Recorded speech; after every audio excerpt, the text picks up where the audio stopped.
Baik, di sini saya akan menjelaskan definisi psikodinamika. Apa sih psikodinamika itu?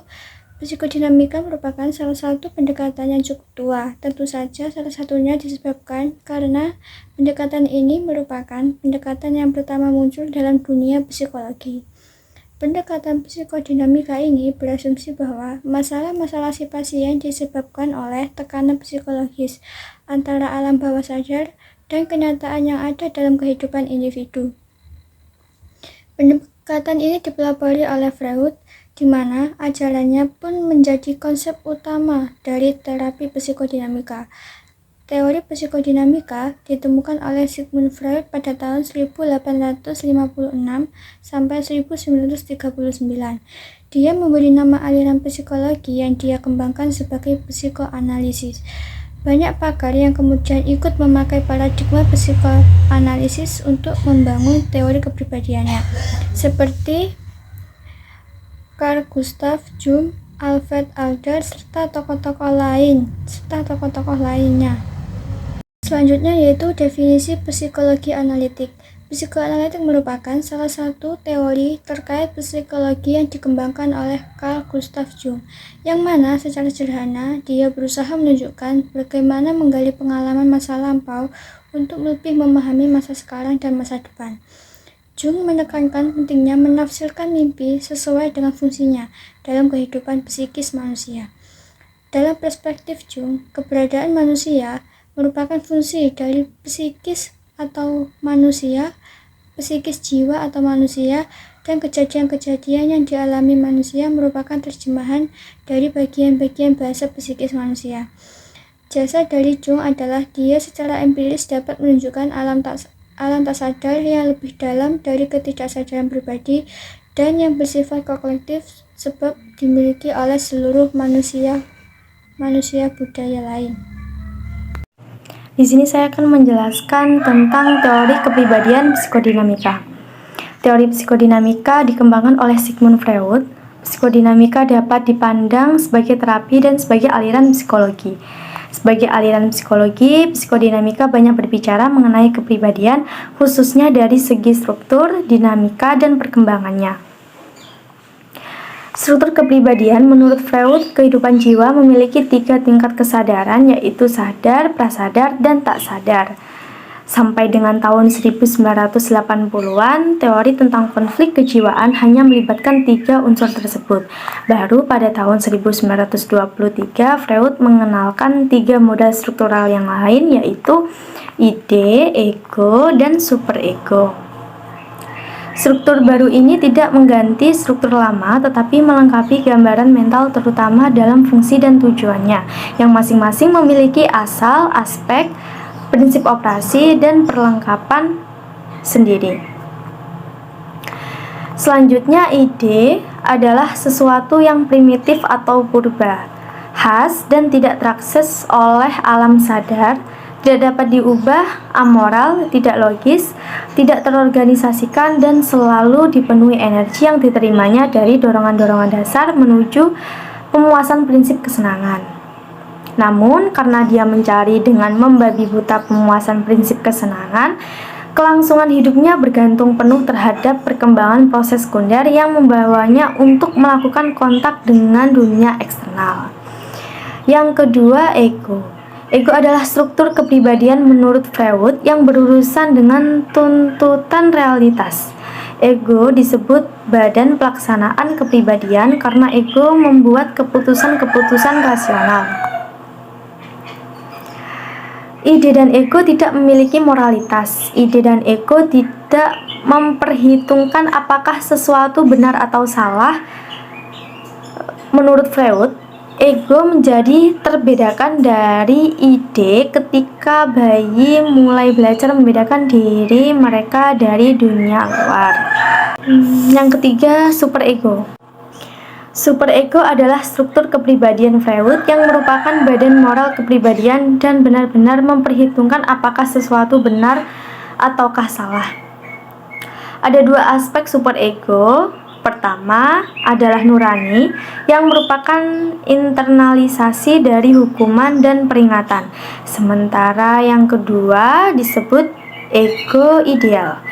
Ego ideal berasal dari pujian-pujian dan contoh-contoh positif yang diberikan kepada anak-anak. Itu saja penjelasan tentang teori-teori kepribadian psikodinamika. Baik, di sini saya akan menjelaskan teori psikologi analitik. Dalam teorinya, Gustav Jung membagi psik atau jiwa jadi 3 bagian. Bagian pertama adalah ego yang diidentifikasikannya sebagai alam sadar. Jung melihat ego sebagai pusat kesadaran, akan tetapi bukan inti dari kepribadiannya. Bagian kedua adalah alam bawah sadar personal yang mencakup segala sesuatu yang tidak disadari secara langsung, tapi bisa diusahakan untuk disadari. Kemudian satu teori yang berbeda dengan teori yang lain, yaitu bagian alam bawah sadar kolektif.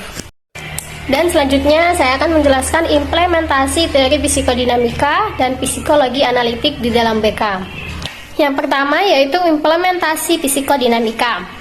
Konseling psikodinamika memberikan perhatian besar terhadap kemampuan konselor untuk menggunakan apa yang terjadi dalam hubungan antara klien dan konselor yang bersifat segera serta terbuka.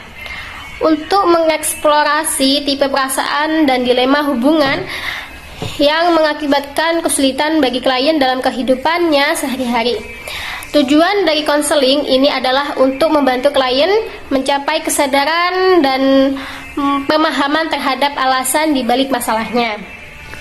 Kemudian, menerjemahkan kesadaran ini ke dalam kemampuan yang matang dalam menghadapi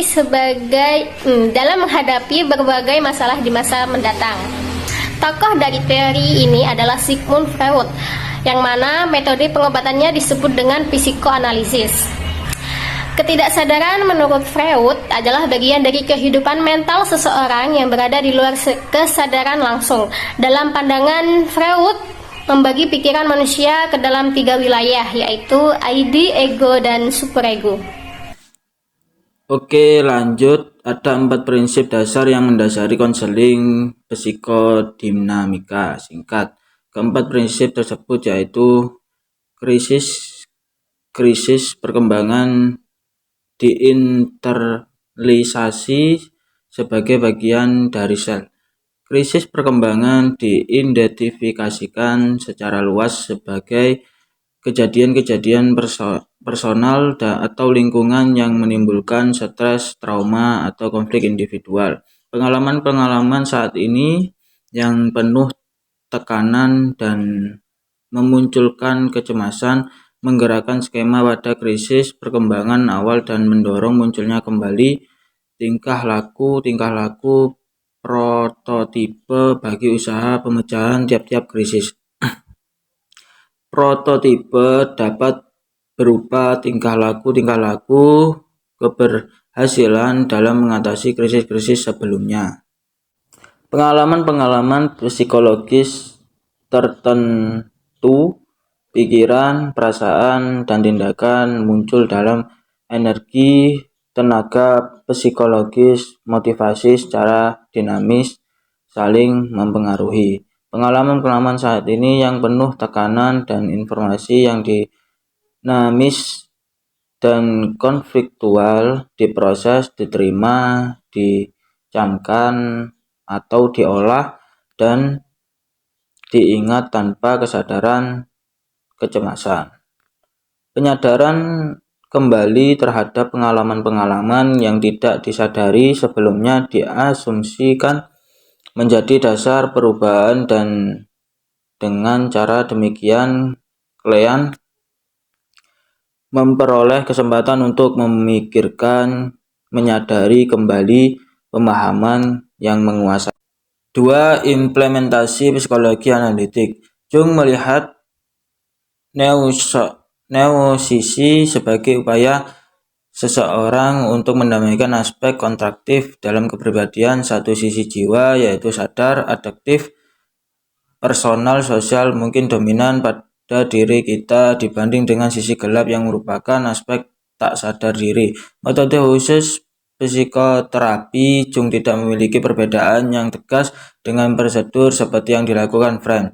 Dalam psikologi analitik Freudian klasik, seorang analisis tetap netral dan menjaga perasaan pribadi dan reaksi dalam rangka untuk memfasilitasi transferensi, sedangkan analisis Jung lebih mengungkapkan diri, pratanda, dan terapi kontroporer lainnya. Terapi adalah prosedur dialektis yang dialogis antara dokter dan pasien, sadar dan tidak sadar.